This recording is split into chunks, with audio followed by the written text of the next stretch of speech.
But what made the bar maybe my name, it was that it was in 1985. I think, we have to learn today, whatever the customer wants, they should get it, right? And I had this specific person, Mr. Stanton Delaplane, who looked a very fragile frame. He used to be a heavy smoker and heavy drinker, right? But he had an amazing and brilliant mind.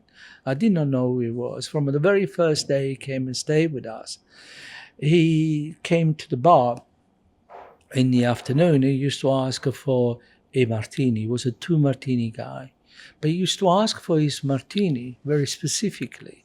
He used to say, can I have very dry and very cold? Now, as you know, to make it cold and very cold, because he wanted very cold, I used to stir it for longer, right? So there was more dilution in the drink, right? So he used to say, yes, it's dry enough. It's cold enough, but it's not dry enough. There was too diluted. So he used to ask for the second drink, and once again, he used to specify how he wanted, very cold and very dry. So, but this time I used to make a bit less cold, but more dry. And now this time I used to say, and the dry in those days, it was still quite a few drops. Yeah, I mean, it was still 50, 3-to-1, yeah. or 4-to-1, and it was relatively wet, really. But so I was reducing it. But he again, said, yeah, this is dry, but it's not cold enough.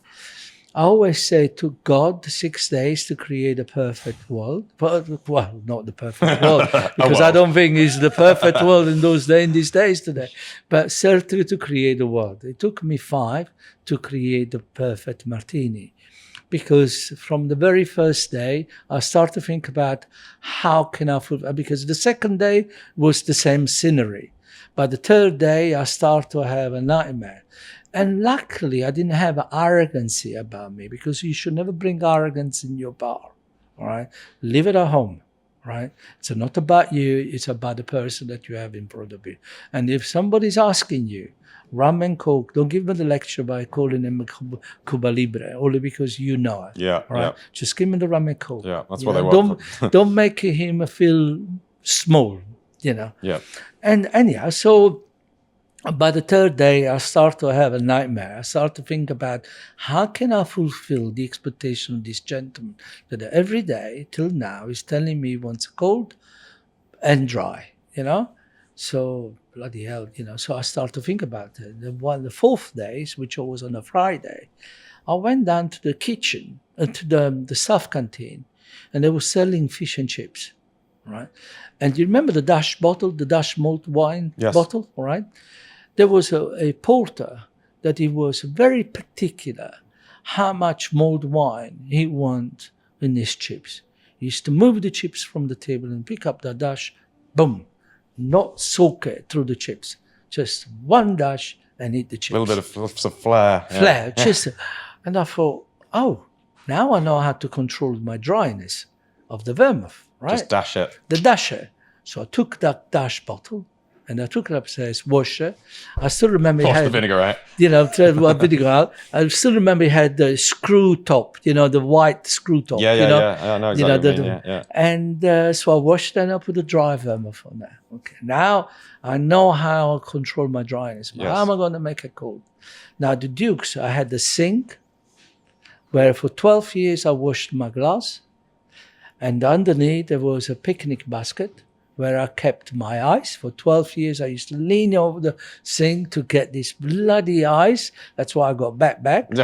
Then a little station to put all the glasses, very mineral ice, right, for 12 years. Not about whether you see the Royal Rolls of the 100. Yeah. And then a little domestic fridge where I used to have my sherry and my vermouth. And in there was a little freezer. Remember? Yeah, the little freezer compartment. The little freezer compartment, big enough.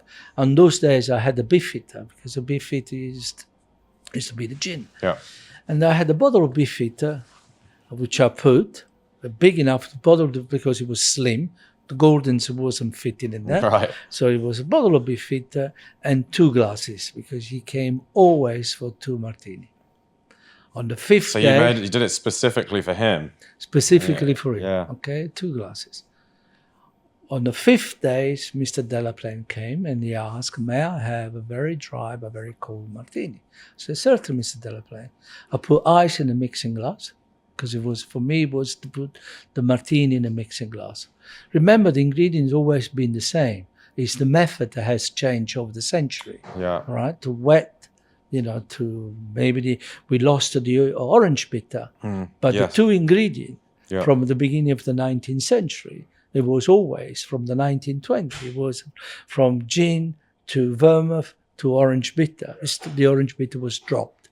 And the vermouth became to be dry and dry and dry, maybe because the quality of the vermouth was never very high.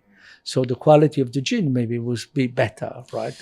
Yeah, all the other way around. The gin wasn't great to begin with, so they needed the vermouth to kind of soften. But don't forget, the vermouth brought the star. It was the star element into many cocktails. Yeah.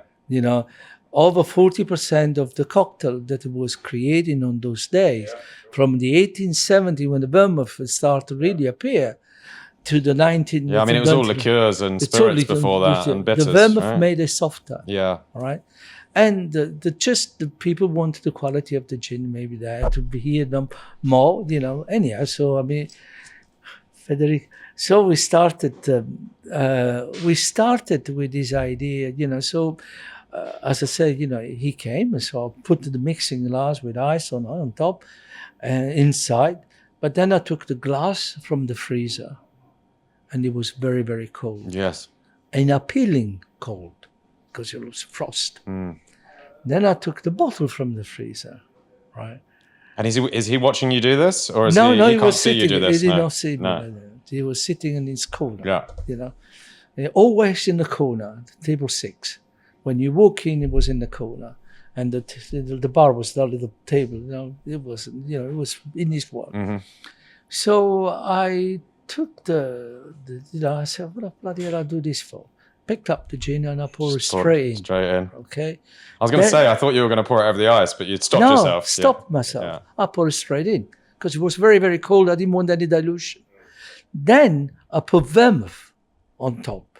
Lay the vermouth on top, 10 to 12 dash of the vermouth. All right. Now the vermouth plays its part. Why? Because it was not about throwing the vermouth away. It was the importance of a martini that you need to understand the vermouth. You need a wine essence. And because it was on top, it was like olive oil on top of water. Right? So the aroma played its presence. And now every sip you have that touch of vermouth, all right, in the tasting. Twist a lemon, give it to him. He sip, didn't say anything. He finished. He did not say anything. Really? He didn't say anything. He make no comment. Finish. Then he asked for the same again. And because he did not complain, I made the same way, right? The direct way. But he didn't say, not dry enough, not cold enough. Nothing. He did not complain. So I drank it. He started to take one sip. He stood up, didn't say anything, and walked away. So for fuck's sake, every day he tell me it's dry enough, but it's not cold enough, it's cold enough, it's not dry enough. And this time he just walks away. Okay. Did not complain about it, at least, right? A few hours later in the evening, he came back down and he introduced himself, Stanton Delaplane, a famous journalist who used to write for the San Francisco Chronicle, Los Angeles Times, New York Times, freelance, right? And very respectable journalist in regard of the drinking world, right? And so much so that, remember the Las Ventanas in San Francisco for the Irish coffee. Oh, right, he brought the Irish coffee in San Francisco, right? What's his name of this famous bar? I mean, anyhow, so he came down and he brought me a fax, right? And introduced himself, who he was. And he said, Salvatore, I enjoy your drink so much so that I wrote a little piece about you. Oh, nice. And there where he said, if you ever go to London, you must make a stop at the Duke's Bar, where Salvatore will make you the best martini on the planet.